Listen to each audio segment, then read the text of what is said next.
There is a moment in the history of the Cold War, so audacious, so breathtakingly impossible, and so quintessentially American in its scale and cunning, that even decades after its declassification, intelligence professionals around the world struggle to accept that it actually happened. In the spring of 1968, a Soviet nuclear submarine designated K-129 vanished without a trace beneath the freezing black waters of the North Pacific Ocean, taking 98 Soviet sailors and a payload of nuclear ballistic missiles to the ocean floor more than 3 miles below the surface. The Soviet Navy launched one of the most extensive search operations in maritime history, combing thousands of square miles of open ocean for weeks before quietly, humiliatingly admitting defeat and abandoning the wreck to the deep.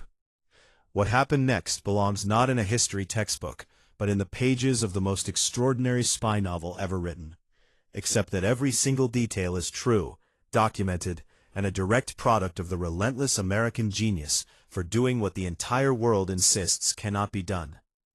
While Soviet naval commanders grieved their dead and considered the submarine irretrievably lost, the Central Intelligence Agency of the United States of America was quietly drawing up plans to sail directly to that wreck, 3 miles beneath the surface of the Pacific, and steal it.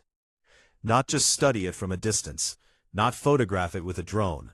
Physically reach down into the abyss, grab it with a giant mechanical claw built in complete secrecy, and lift it into a hidden compartment inside a custom-built ship. A ship that the entire world, including Soviet intelligence, believed was nothing more than a commercial deep-sea mining vessel owned by the eccentric billionaire Howard Hughes. The Kremlin never saw it coming. They never saw it at all. To fully appreciate the magnitude of this operation, it is necessary to understand what the K-129 represented to both superpowers. The submarine was a Gulf II-class ballistic missile vessel, carrying 3 SSN-4 nuclear missiles capable of striking American cities, along with a full suite of the most sensitive Soviet naval technology of the era. For the United States intelligence community, the wreck sitting on the Pacific floor was not a tragedy. It was the single greatest intelligence windfall imaginable. Inside that crushed and flooded hull lay Soviet cryptographic equipment, nuclear warhead design data, torpedo systems, and communications technology that American analysts had spent years attempting to reverse engineer from a distance. If even a fraction of that material could be recovered intact, it would hand American intelligence a generational advantage over Soviet military capability, potentially shifting the entire balance of the Cold War in a single operation. The problem, of course, was that the submarine was resting at a depth of approximately 16,800 feet, over 3 miles down, in a location that had never been successfully reached by any salvage operation in human history. No technology existed to do what needed to be done. No ship had ever been built for this purpose. No company had ever attempted a deep-sea recovery at anything approaching this depth. The CIA's response to this catalog of impossibilities was entirely in keeping with the American tradition. They decided to invent everything from scratch, build it in secret, and execute the operation directly under the noses of Soviet naval vessels that would be watching the entire time. The operation was given the codename Project Azorian, and its cover story was one of the most creative deceptions ever engineered by any intelligence service in history. To conceal the true purpose of the mission, the CIA approached Howard Hughes, the reclusive, enormously wealthy American industrialist, and arranged for his company, the Summa Corporation, to serve as the public face of what would be presented to the world as a bold new commercial venture in deep-sea manganese nodule mining. The cover was chosen with brilliant precision. Deep-sea mining was a legitimate and emerging industry in the early 1970s.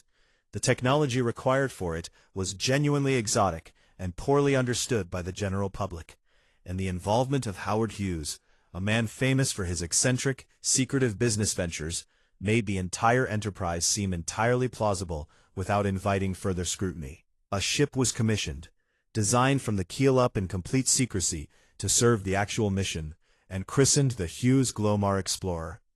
On the surface, She appeared to be exactly what Hughes's representatives claimed, a revolutionary deep-sea mining platform, bristling with cranes and specialized equipment, representing the cutting edge of American commercial maritime technology.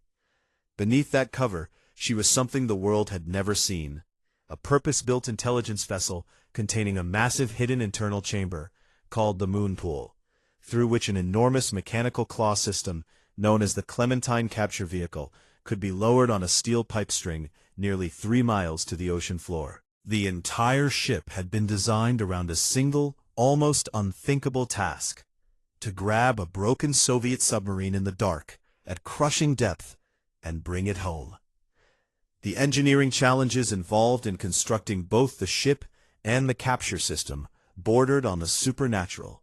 The pipe string required to lower the Clementine to the target depth had to be assembled section by section as the ship moved into position, with each new segment of pipe screwed onto the string from above as it descended. The total weight of pipe hanging from the derrick at maximum depth exceeded several million pounds, creating stresses on the ship's structure that had never before been encountered in civilian maritime engineering.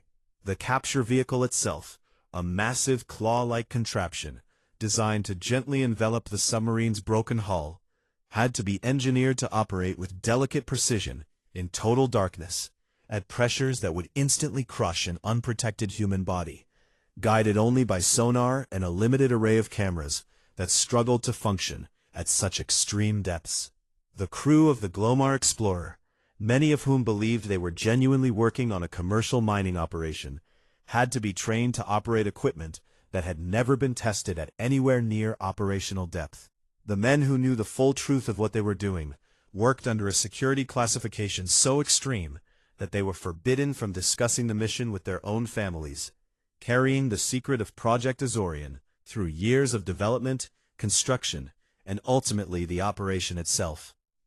The total cost of the project eventually reached an estimated $800 million in 1970s currency, making it one of the most expensive intelligence operations in American history.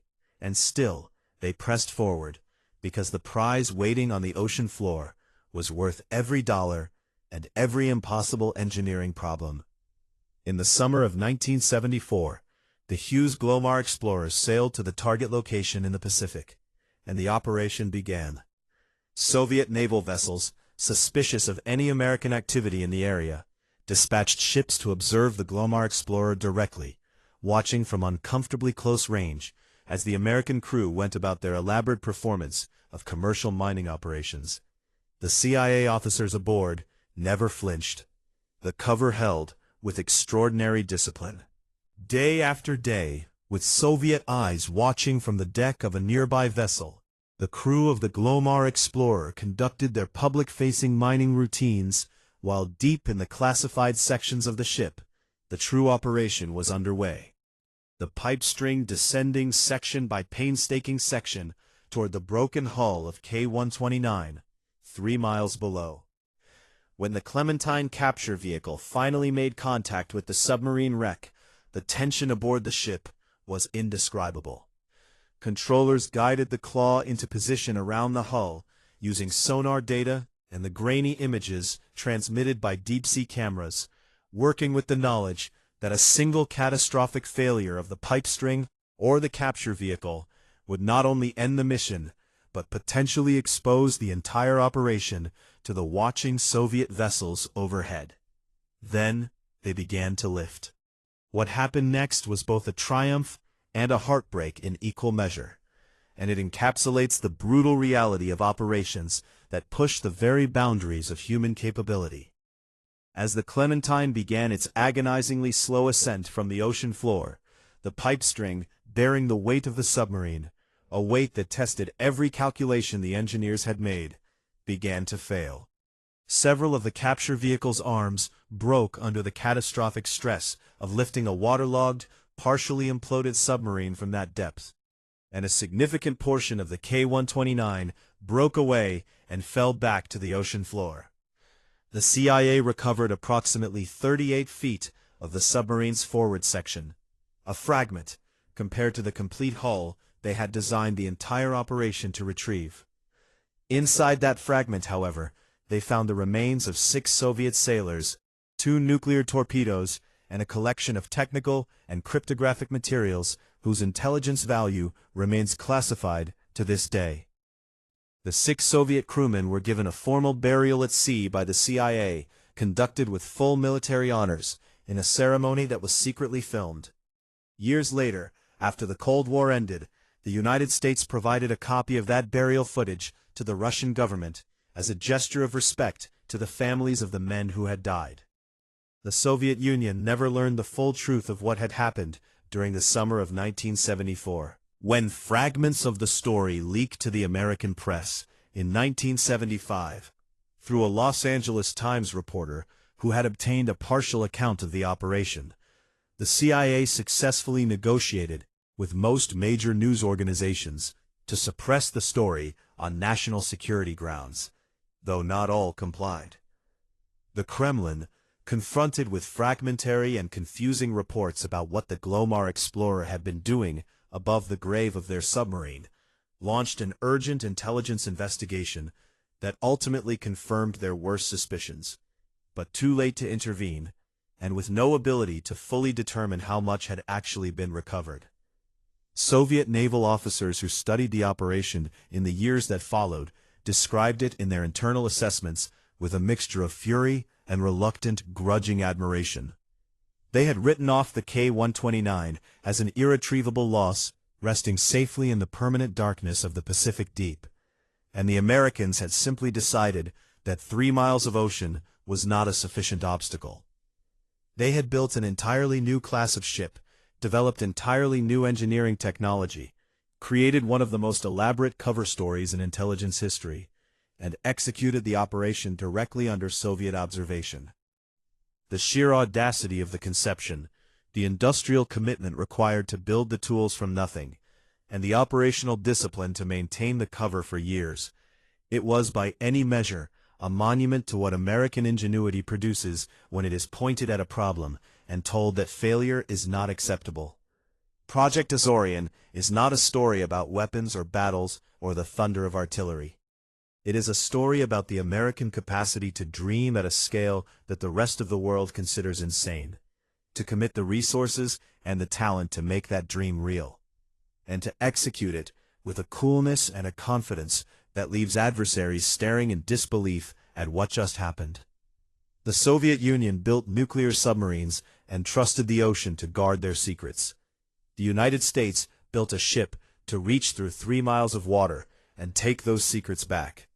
When the Kremlin finally understood what the Americans had attempted, and largely achieved, the reaction among Soviet intelligence chiefs was reported to be one of profound, shaken silence. They had known the Americans were capable. They had not known they were capable of that. They never truly recovered from the realization, and in the broader context of the Cold War, that realization mattered. The arsenal of American ingenuity has always been the deepest, most inexhaustible weapon in the national arsenal.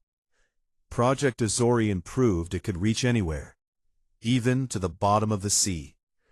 If this story left you shaking your head at what America was capable of during the Cold War, drop a comment below with what you thought was the most unbelievable part, and subscribe, because the next chapter of Hidden American History is already on its way.